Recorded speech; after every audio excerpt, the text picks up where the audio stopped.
Mes chers amis, bonsoir. Je suis ravi de vous retrouver dans cette nouvelle prévision et tendance météorologique pour la semaine prochaine et même allant jusque le début de la semaine du 18 novembre. Alors que va-t-il se passer? L'hiver est à nos portes. Va-t-il débouler sur la France? Va-t-on enfin connaître des températures hivernales et même potentiellement des risques, des potentiels neigeux jusqu'en pleine d'ici la fin de semaine prochaine et le début de semaine du 18 novembre?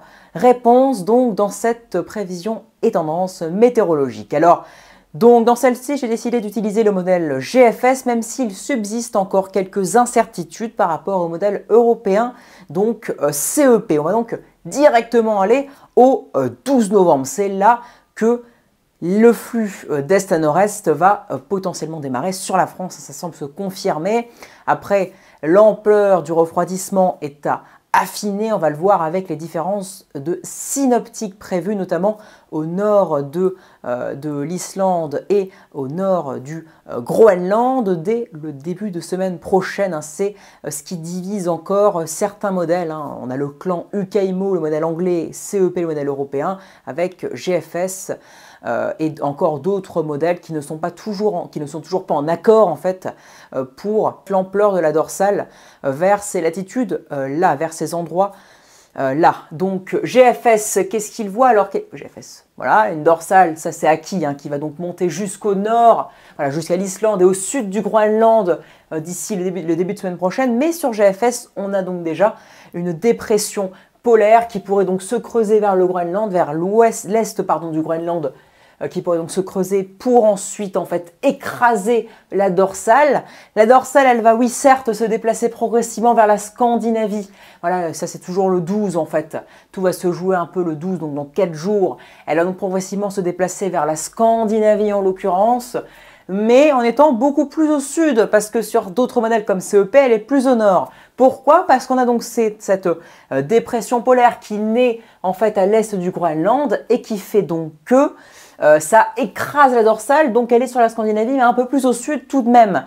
Donc nous, on a certes un flux d'est à nord-est, mais de plus en plus anticyclonique, avec donc sur GFS une goutte froide qui passe plus au sud, avec un refroidissement un peu plus atténué et surtout beaucoup moins durable que sur CEP.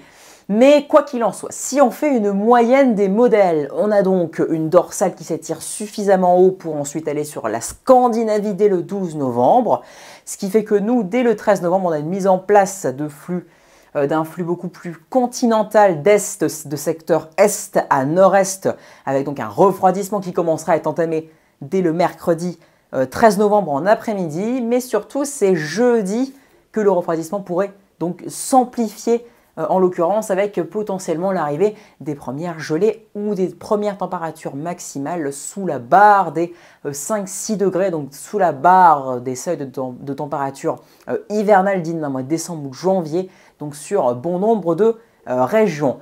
En ce qui concerne les risques neigeux en plaine, il n'y en a pas vraiment pour la semaine prochaine parce que ce flux sera continental. Il y aura certes une goutte froide avec un peu de précipitation, mais malgré tout, les précipitations arriveront quand il ne fera pas encore assez froid, donc on aura peut-être des pluies sur les régions du nord ou même centrales et potentiellement même qui vont s'évacuer par le sud-ouest, mais celles-ci resteront sous des températures largement positives au sol et qui commenceront à être à peine négatives en altitude. Mais donc jeudi, lorsqu'on aura le retour au sec, on aura donc oui une baisse des températures qui va donc s'accentuer vendredi. On repassera donc sous les normales saisonnières a priori jeudi.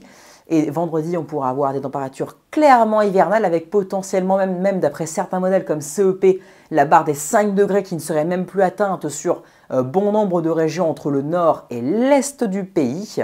Avant ensuite que, donc samedi, on ait voilà, la persistance d'un flux plutôt à l'est, hein, avec une goutte froide vers l'Espagne ou le Portugal, mais voilà, la persistance d'un flux plutôt continental, même si ce sera davantage en basse couche parce qu'avec le retour de l'anticyclone comme le voit GFS, on devrait avoir d'ici le week-end prochain un temps plus sec dans tous les cas, pas forcément plus ensoleillé, mais froid, mais en basse couche. Voilà, potentiellement même d'ailleurs des brouillards possibles.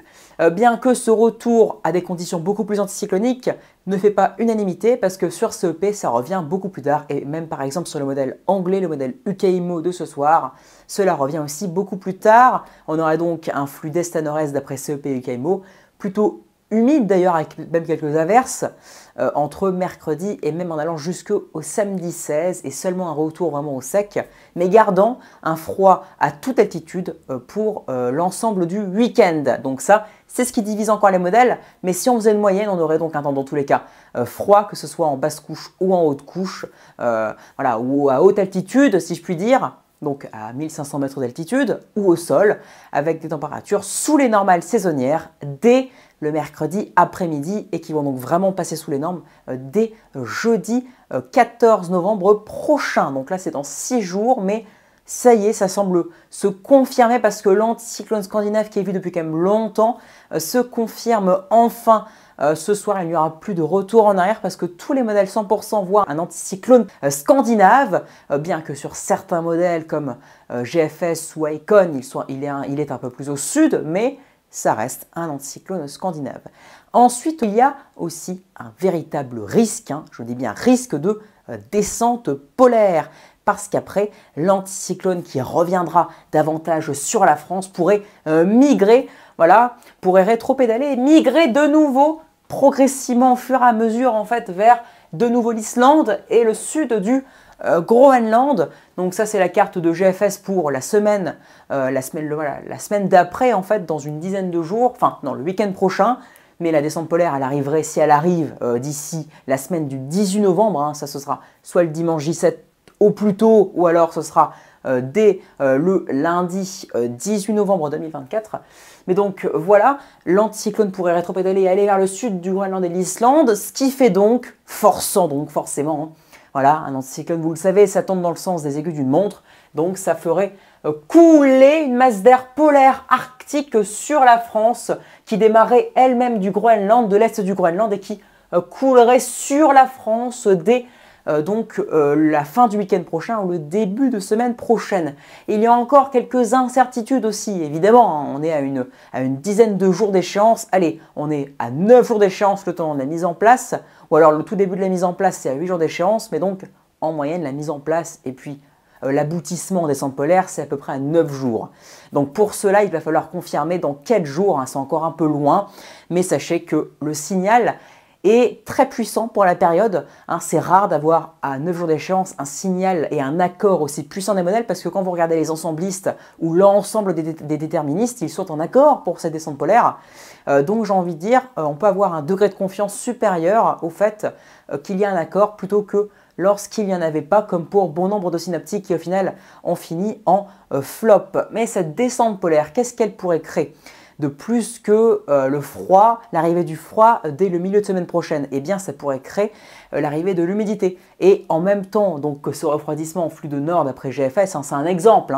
Voilà, je ne dis pas qu'il y aura 7 descentes polaires dans ce type de configuration, mais il y a un véritable risque de flux de nord avec, grâce au blocage groenlandais et islandais, cette NAO- qui va donc bien se remettre en place, ce qui forcerait donc l'arrivée d'une véritable descente polaire potentiellement massive et surtout durable, car elle pourrait durer, d'après bon nombre d'ensemblistes, de runs d'ensemblistes ou de déterministes, voilà, ou de modèles un peu solo entre guillemets, eh bien elle pourrait durer 4 voire 5 jours, c'est possible, avec un refroidissement qui serait aussi potentiellement massif. On pourrait passer sous les moins 5 degrés à 850 hectopascales, soit 1500 mètres d'altitude. Et ça, vous le savez, vous le connaissez, c'est le seuil fatidique pour les risques de neige en plaine. Si on repasse en dessous, on peut donc avoir des chances de neige en plaine si le temps est humide. En l'occurrence, lorsqu'il y a une descente polaire, le temps est humide. Et donc, oui, ça laisserait entrevoir, et d'ailleurs les ensemblistes GFS le montrent bien, des risques neigeux, des potentiels neigeux, notamment à l'est du pays, et même jusque sur les régions centrales, entre le Massif central et les Hauts-de-France potentiellement. Oui, c'est possible aussi, mais surtout entre donc la région Auvergne-Rhône-Alpes et en remontant donc entre le nord-est et le centre-est, voilà, entre le centre-est et le nord-est, pardon, notamment. Et donc oui, ça laisserait entrevoir des risques, des potentiels neigeux, car il ferait largement suffisamment froid.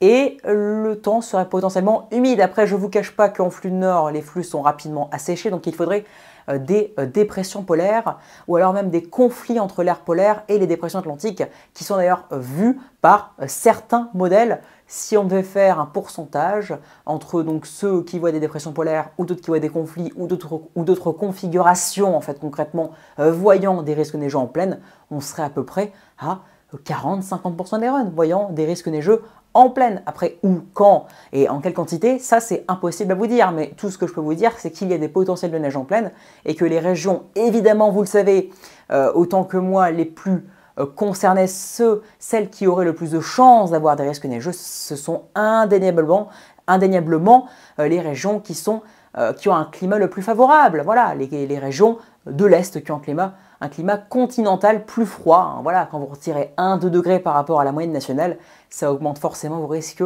neigeux, mais ça on en reparlera, c'est encore très loin. Déjà, on va donc affiner dans les prochains points l'ampleur du refroidissement de la semaine prochaine qui n'est toujours pas affiné, qui démarrera donc dès le mercredi 13 en après-midi, hein, la chronologie semble calée, et ensuite seulement on s'intéressera au potentiel synoptique de descente polaire qui démarrerait dès le week-end prochain, enfin, dès le dimanche prochain ou lundi, parce que là aussi la chronologie, si ça arrive, elle est quasiment acquise parce que quasiment 100% des modèles voyant une descente polaire la voient arriver entre le 17 et le 18 novembre, tout au plus tard le 19 novembre. Donc on affinera déjà l'ampleur de l'anticyclone scandinave avec les gouttes froides, voire même le drain froid, avec donc les températures et le potentiel même d'humidité, hein, parce que des averses de neige ne sont pas totalement exclues dans l'est du pays la semaine prochaine, hein, d'ici jeudi et vendredi prochain, c'est pas totalement exclu, c'est possible, hein, ou du moins à très basse altitude. Et ensuite seulement on reviendra sur le risque de descente polaire, le potentiel qui est très grand, le signal qui est très fort. On en reparle prochainement. J'espère que cette prévision et tendance vous aura plu. Si c'est le cas, abonnez-vous, likez, partagez et n'hésitez surtout pas à commenter si vous avez des questions ou des informations que vous jugez pertinentes à me transmettre. Excellente soirée à tous, merci pour votre écoute.